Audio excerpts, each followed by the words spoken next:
plan is to go to the wild in Colombia, survive out there naked. So it's my first day out in the wild again. I've been walking for a good 2-3 hours in the midday sun. It's kind of come down to sunrise. My whole plan has completely gone. You know, with any kind of survival challenge, you are going to essentially kind of plan it out in your mind. You look at the location on Google Maps, you're going to see what you see, and you think that that's what you're going to see when you get down to the ground, but it's very unreliable in that sense. The place where I'm at doesn't seem to have many resources, which means I am, for another, you know, for want of a better word, screwed. And I am knackered after walking for 2-3 hours in the midday sun. This is kind of different to a lot of other survival stuff that you see on TV, essentially because I have to carry my own bags, and that means it's a lot more weight. It makes walking a lot harder. So as you can see, it is kind of coming down to a sunset, which means that I'm going to need shelter. I don't have time to make one. I don't have the energy to make one, so I'm just going to be sleeping just out on the ground. You know, it's not ideal. I can't afford to make a fire at the moment because my fire relies on light and it's not sunny enough to make that fire. So I'm just going to get down and just try to sleep through the night. But then tomorrow I need to make a plan of exactly what to do and where to go, because I need a place with more resources. If I'm going to stay here for long term, I'm going to definitely need a place with a lot more resources, and this place will not do. I'm just kind of trying to shake myself just to stay warm.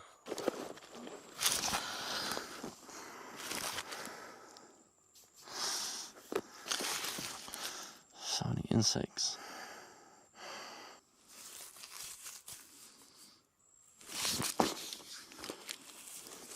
This is what happens when you're walking through the bush and you just get your body kind of cut up and just scratched up, because I don't have a machete. I don't have any way to chop the branches that have a sharp in front of me. Yeah, it's pretty bad, but it'll be fine. Just got to get it cleaned up and then that's it. Okay, so I'm outside in the Colombian heat.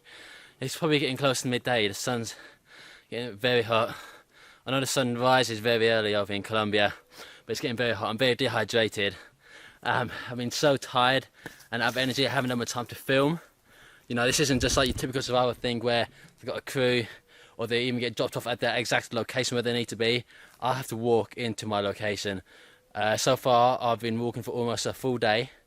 So I came in yesterday, slept, took a sleep outside without no shelter. I was bitten quite heavily, and now I've been walking quite a lot. I haven't had any water since yesterday, and I'm very dehydrated. I need to find some water soon, I know that. I will have gotten to a boil while it's underneath, and this means I should be able to get some drinkable water. As you can see, it's still smoking, but there we go. It still feels, it feels very warm, which is a very good sign because it's been there for a long time and it's been there through the rain, which means it was at a boiling temperature. So I'm going to drink it now. It's very warm. Bon appetit. It's warm. I wish you could kind of feel how warm it is. It's very warm, very hot still, but it's clean water, which I know I shouldn't really get any pathogens kind of get into me. Just going to let it cool down a bit more because it is still quite warm.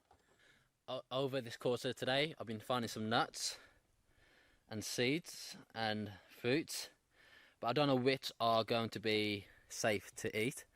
So I'm going to test them out by biting them and putting some of the juices on my tongue.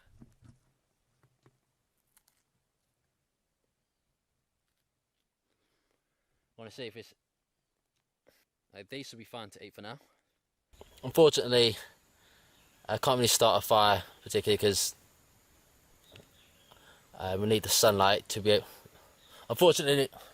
Unfortunately, we can't just start a fire because we need the sunlight for that, and I don't have the energy for it as well. I'm very dehydrated still, not really perfect. So I'm going to have to eat this completely raw. I'm going to try to descale it with my hand, but realistically, most of the scales are going to stay on. See what it tastes like. It's very tough to bite into, and there's way too many scales in there still.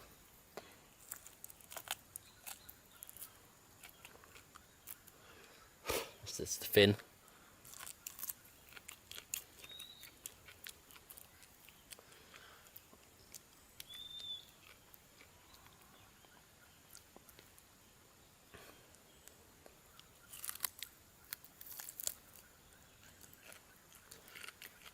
the blood in here will help keep me moisturised.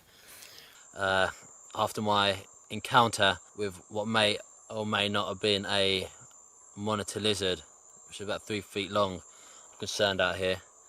Before I left, I was warned by a local about there being big cats out here. That's a big concern for me. Any kind of big cat snakes, these monitor lizards. If one comes at me in the night, I don't have a machete, I don't have a knife, I don't have any real protection from these. I have got my fire going. It's a big safety for me, kind of mentally hoping that will keep any predators away. I'm fully aware that there are some fish guts out near me where I'm sleeping at, which is a bad move on my half. You served me very well, kept me warm, mostly dry. You gave me food, you gave me shelter, you gave me fire, you gave me water.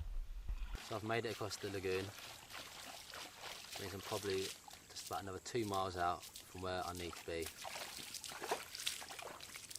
But I kind of admire the view a bit more, so I'm just sitting down just to regather my energy because I've got a long walk ahead of me.